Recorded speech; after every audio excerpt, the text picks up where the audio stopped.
Atti l'Apostolo, capitolo 4. Pietro e Giovanni innanzi al Sinedrio. Stavano ancora parlando innanzi a tutto il popolo, quando arrivarono innanzi a loro i privati e i Saducei, insieme al comandante e guardie del Tempio. Chi erano assai intossicati, non solo perché loro si erano messi a lezione al popolo, ma pure perché ricevevano che Gesù Cristo era risorto e ricevevano loro che pure i morti avevano a risorgere. E proprio per questo fatto, loro facettero subito arrestare e facettero portare in un carcere e facettero un marello andando sino giorno appresso, perché tanto si era fatta quasi notte. Con tutte queste parecchie persone, in mezzo a tutte quelle che avevano sentute, che rettano, e a così un numero di tutte quelle che avevano creduto, arrivai quasi a 5.000. Un giorno appresso stavano a Gerusalemme tutti i capi dell'ebrei, tutti i capi del popolo e i mastri della legge. In mezzo a loro ci stava pure il sommo sacerdote, Anna, Caifa, Giovanni, Alessandro e tutti quelli che appartenevano alle famiglie dei privati.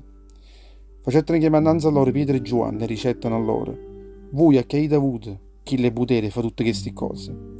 E stesse danno Pietro, chi ne Spirito Santo ricetta a loro: capo di tutto il popolo e uomini abbassati, sentitemi buoni. Voi oggi non ci state domandando contro il bene che abbiamo fatto a chi lo povero malato e volete pure sapere come chi è stato subito buono. E beh, questa cosa deve essere conosciuta innanzi a voi e innanzi a tutto il popolo di Israele. E rindo il nome Gesù Cristo, che voi avete messo in croce e che Dio ha fatto risorgere in dei morti. Sì chi si mostra innanzi a voi, sana e salva. Chi Gesù è, che è la prede che voi fra peccatori avete scartata, e Dio ha fatto diventare prede e buondone. Gesù Cristo è nessunato, già porrà la salvezza, perché non esiste nessun uomo dentro a questo mondo che Dio avesse dato questo potere in salvare. Tutte quelle prendono che Pietro e Giovanni parlavano con franchezza e pensando che erano uomini senza istruzione, uomini del popolo, uomini sconcertati e chi ne schianti, pensando che proprio loro erano stati insieme a Gesù Cristo quando i poveri erano allerta vicino a loro. Che l'uomo che era stato sanato non sapevano più come avevano a rispondere a loro.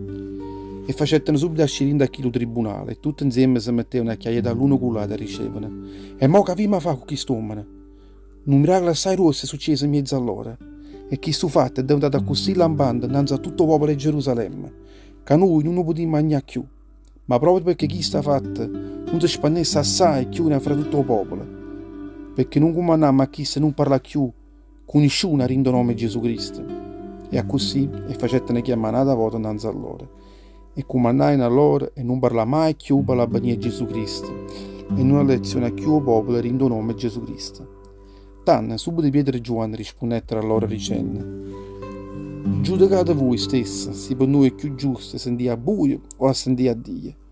Noi non potremmo non parlare di tutte quelle che abbiamo veduto con gli occhi nostri e tutte quelle che abbiamo sentito con le orecchie nostre.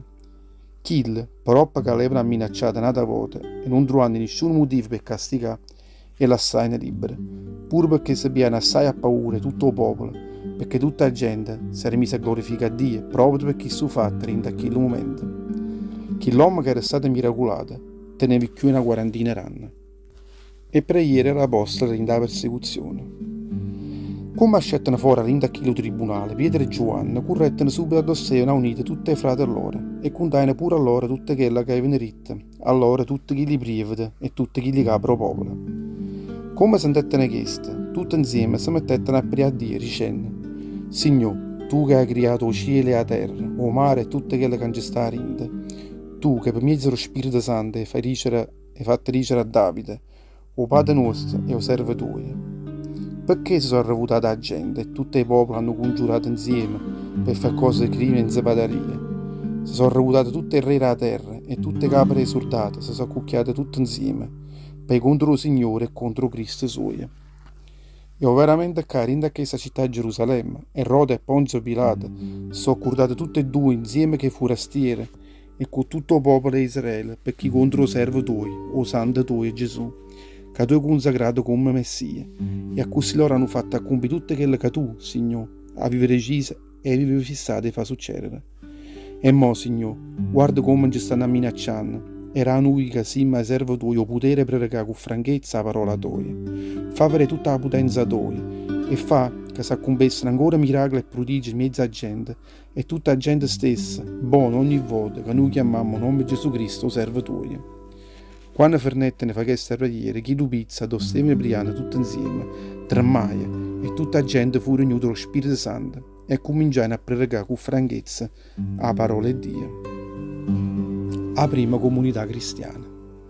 Tutta quella folle gente che aveva accettato di credere in nome di Gesù Cristo teneva un cuore solo e un'anima sola, e nessuno diceva che erano suoi tutto quello che apparteneva a essa, ma tutto quello che ognuno teneva apparteneva a tutto quanto.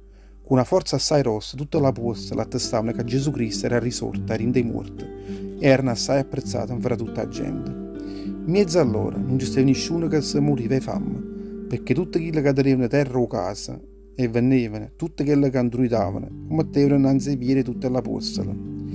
E loro pensavano, poi lo dispensare a tutti quelli che erano più pazienti. A generosità e Barnaba. E così succedette che a Giuseppe, che tutto l'apostolo lo chiamavano per contrannome Barnaba, che voleva dicere o figlio della parola, erano le vite che tenevano in da terra e Cipro, era o padrone nella terra. Pennette che la terra e tutte le denaro che aveva intuitate, o mettette annanzi ai piedi l'apostolo.